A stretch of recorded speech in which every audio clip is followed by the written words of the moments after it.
Hello guys, welcome to a new video on Tower of God New World, and in this video I'm going to give you my first impression on family head Gustang. This is just again a first impression, it's not going to be super detailed, I might be wrong on some stuff.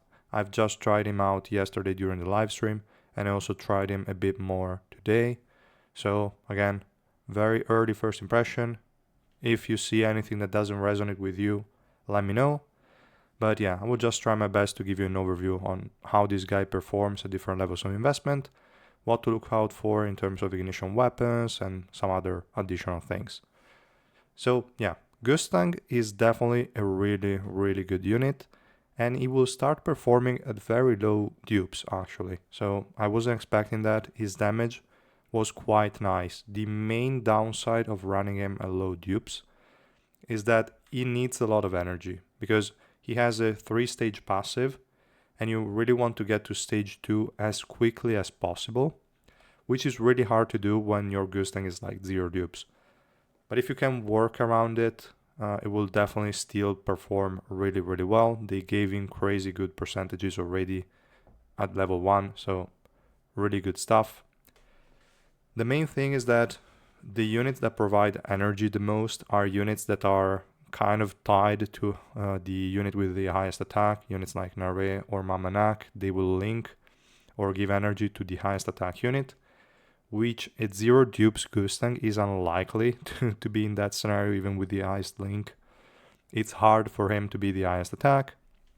But other than that, if you can manage to pull that off, it would still perform fine regardless of the investment level, I'd say, which is pretty good. For a DPS, that's really solid. I would say don't expect him to be carrying at insane deficits unless you have very stacked teams, 3 essence and ignition weapons, but still he will do well, I can say.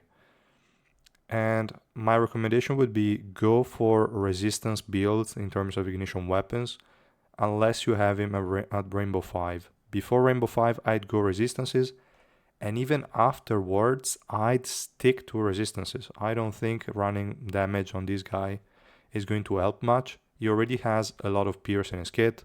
Having an additional 40% by running it main stat won't really change anything. He already has guaranteed crits and is really insane. I'd rather go for more survivability to capitalize more on that percentage damage that he has and all the pierce that he already has in the kit. I feel like more survivability is way better. So yeah, that's just a general recommendation, but we're going to talk more about that once we talk about ignition weapons. For now, I'd say we can have a quick look at his skill set and then some, revolution investment, the exclusive equipment, and also the ignition weapons. So for the passive, which is what I briefly mentioned before, this is really good. This is going to spawn a secret library after he casts a special move, and it has 3 different stages. It evolves between them every single time, as we already saw that, and the percentages are actually quite high. I wasn't really expecting that. So the first time you use the special move, the secret library will spawn and deal an AoE damage, dealing 800% of Gustang's attack as damage and silencing enemies for 6 seconds. Actually quite long, not bad at all. Stage 2 also adds on top of that a powerful wind that knocks back enemies to the battlefield's edge, dealing 1000% of Gustang attack as damage and reducing movement speed by 80%. All these values are halved at level 1, so it's 400% for the stage 1, 500% stage 2, and 40% movement speed reduction, which is quite low of a debuff, but still quite good. And then we have stage 3, which is one of the most important ones. Is going to deal 60% max HP on all enemies. I wasn't expecting this.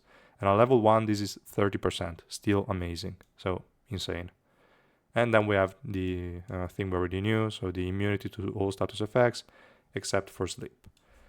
So the passive is massive. Stage 2 is the most important one to get, because that is a super powerful crowd control. It will just keep the enemies at the back of their team and keep them inside the flames that will decrease their energy, and they will do nothing. This is really amazing. Now, the thing is, it's a bit annoying to use against units that have resistances to knockbacks. So if you're fighting, well, unfortunately, it doesn't have a CC like Hirang, so Urek is not affected by this, and this is super annoying. Then other units that have periodic like immunity will also kind of dodge this quite frequently.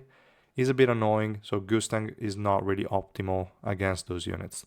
So don't even try, don't use him against those kind of units. If you see the enemies has resistance to status effects, because I mean Gustang has a lot of status effects in his kit, so that's obviously not a good matchup for him. But if the enemies can be moved around, then this guy will just annihilate whatever.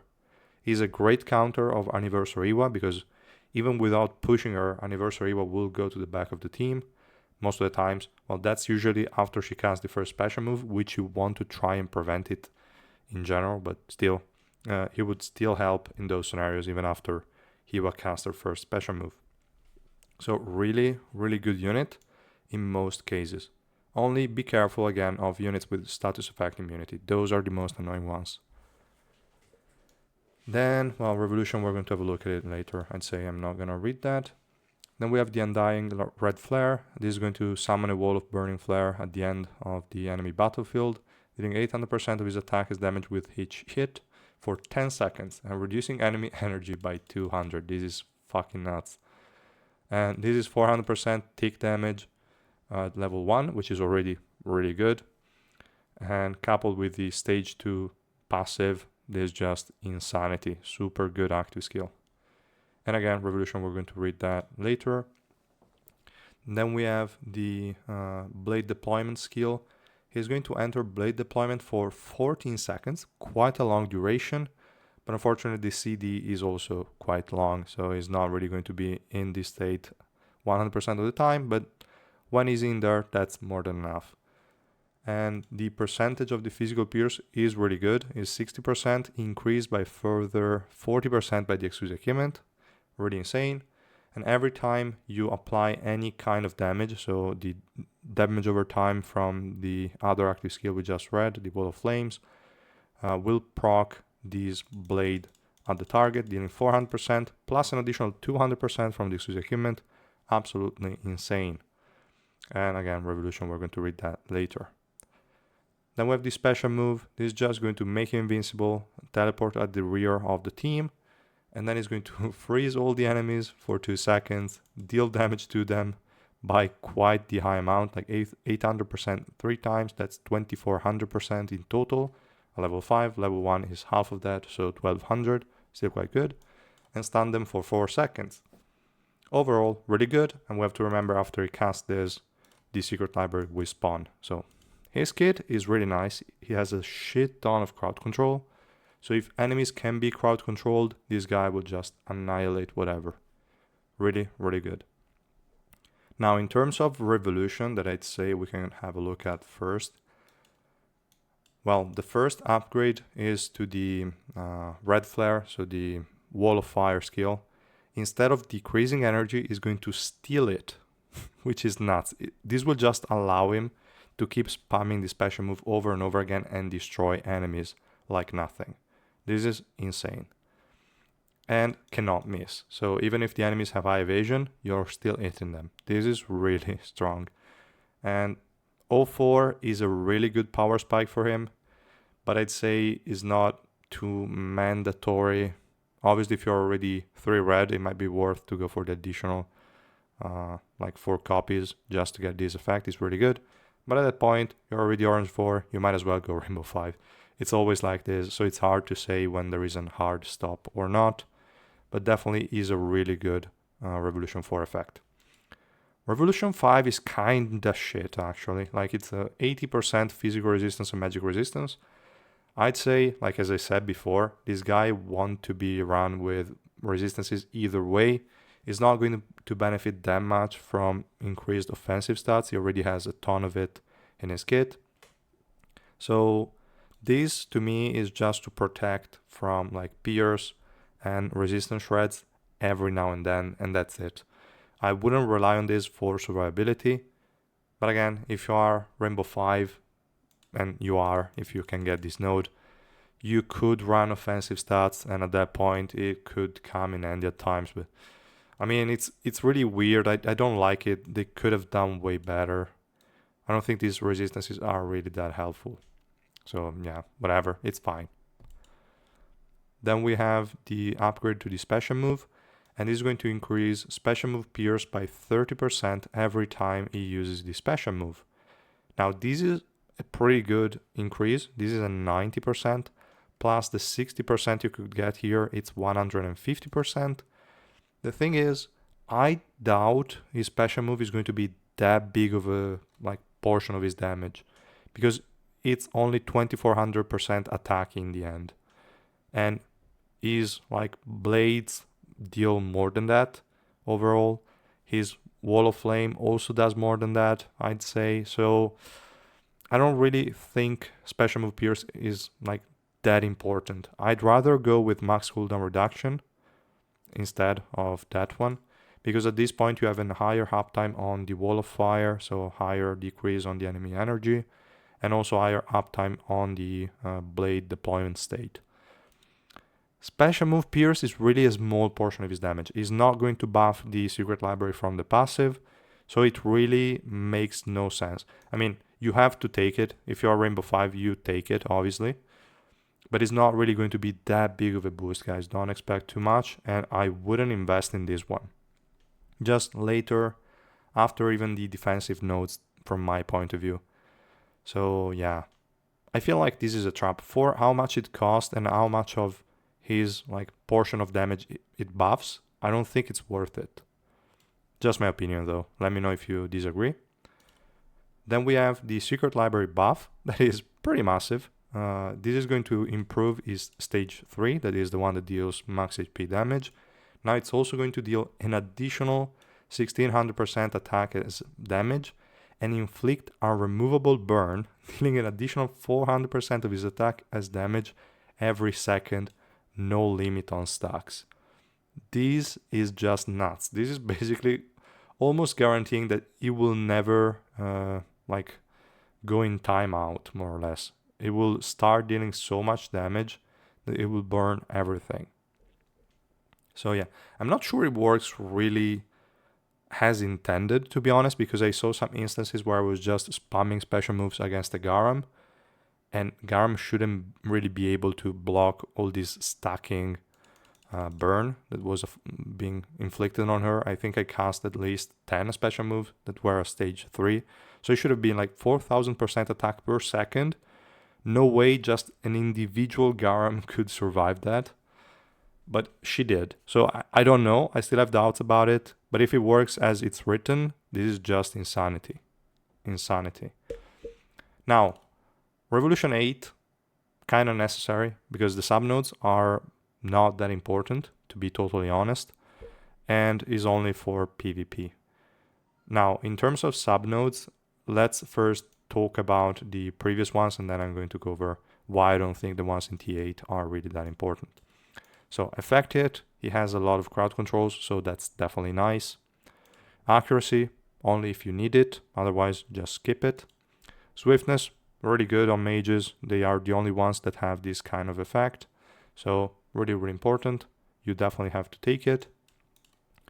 Crit rate, really good. It doesn't rely 100% of his max HP damage anyway, so you kind of want to buff the rest. So attack, crit damage, and crit rate are always going to be super important, and you definitely want to take them. HP, you could take it if you see that he's dying way too frequently, but I don't think that's really gonna happen, so I wouldn't worry. I already mentioned special move Pierce, so again, to me this is an easy skip. I'd rather go with max cooldown reduction. Evasion is actually 300, that's quite a ton of it, so I decided to take it, and I think it's really good overall. It will just help him dodge some annoying units, and you might maybe not have to work around some assassins as hard. So I liked evasion and I decided to take it. Effect resistance could be good. I would normally pick it if it was in one of the early nodes. But with it being below tier 7, it makes it extremely expensive, it costs as much as an attack node. and it will only give you 300 against the 200 that you would get if it was like here, as I think warriors have it in T1. Yes, so these just makes it too expensive. From my point of view, is like what, 5 times more expensive than this one, something like that. I don't know exactly, but it should be like 5-6 times more expensive for just 50% more. This is not a good deal from my point of view. Definitely, if you're into PvP, unlock it, but nah, too expensive, too expensive. Now, the remaining 2 nodes are defense, which again is important if your Gustang is dying and you kind of want to go for both HP and defense, but it shouldn't happen, I wouldn't worry. Bonus elimination energy sounds really good on paper, but to me is so overkill, it makes no sense. Because if you are at this point, you already have this, which steals energy from the enemies, it will just keep on spamming the special move. So you don't really need to go for this one. You could, potentially, but the first special move is unlikely to kill. And once you hit the second special move, you get stage 2 like passive. And from that point on, this will trigger and you will get a shit ton of energy. You don't really need this. So to me, this is also an easy skip considering how much it costs. And yeah, this is more or less what I would invest in. What you see here now is more or less what I would recommend people to go for. Okay, I don't think anything more is needed. But again, if you have different experiences, let me know in the comments and we can talk about that. And yeah, now if we go to the gear, as usual guys, slot 4, slot 2, that's it. The other 2 are only needed if you need the additional accuracy, and that's it. I'd say, okay, I don't know why I moved to Tromray. We can have a look at the exclusive equipment too. I don't particularly like the additional lifesteal. It came in handy at times. I saw my Gustang go low in HP and then immediately full HP after one special move. But I don't know. I think they could have done something better. It's not the end of the world, it's still fine. So yeah. Now for the actual skills, I already mentioned level 1, the 200% additional damage factor. So from 400% per blade to 600% per blade. That's really good. And then level 2, we have an additional 8-second duration on the red flare. I think the base was, 10 seconds? So that's quite the increase. Then we have level 3. This is also really important. Additional 200 energy at the start of the battle. Amazing. And level 4, additional 40% pierce while the blade deployment state is in action, which takes it from 60% to 100%. Really good exclusive equipment overall. All the points are needed. There is nothing unnecessary. Well, probably if I had to say something unnecessary, could be level 1. I mean, yes, the blade will deal damage, but I don't know how important that portion of damage is. So maybe it could have been something more utility oriented for survivability, but it's fine. At the end of the day, it's fine. Everything is pretty solid. Now, in terms of ignition weapon, I'm pretty sure in February we will get his best in slot, but for now, the best set on him is Idea, because he needs to reach stage 2 deployment, like stage 2 of the secret library as quickly as possible, and this additional 500 energy after the first special move that Idea gives you is really good. Really, really important. So definitely something you want to try and build if you already have the pieces. I wouldn't go out of my way to farm an Idea because there are not really many units that will benefit from this. There are some, but it's not that great of a set, so I wouldn't bother. And yeah, if you want and you have the boxes that will give you one set of items with specific stats, like the anniversary one that we have. Let me see, because I think I still have all 3 of them, right? I don't think I opened them. Yeah. If you have this box, you could potentially think of going for the resistance Idea set. This will just give you physical resistance, magic resistance in every single piece. As you can see, it's pretty solid. But if you're unlucky and you're not getting enough, well, okay, even if you're not getting pierce, it's not the end of the world. So it could be an option If you have a box, you really have no idea what to do. But I think that in general, going for an Alocasia set or a Rafflesia set, or maybe a Sundance, could be better overall. But yeah, going idea could also be okay. But keep in mind, you will likely get rid of that set anyway once we get to like the new sets in February. So keep that in mind. Now, other than idea, that is good for the reasons I mentioned, you really want to get to the next stages of the secret library as quickly as possible.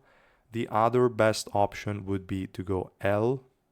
It just gives you more attack speed to just generate a bit more energy, so that's okay.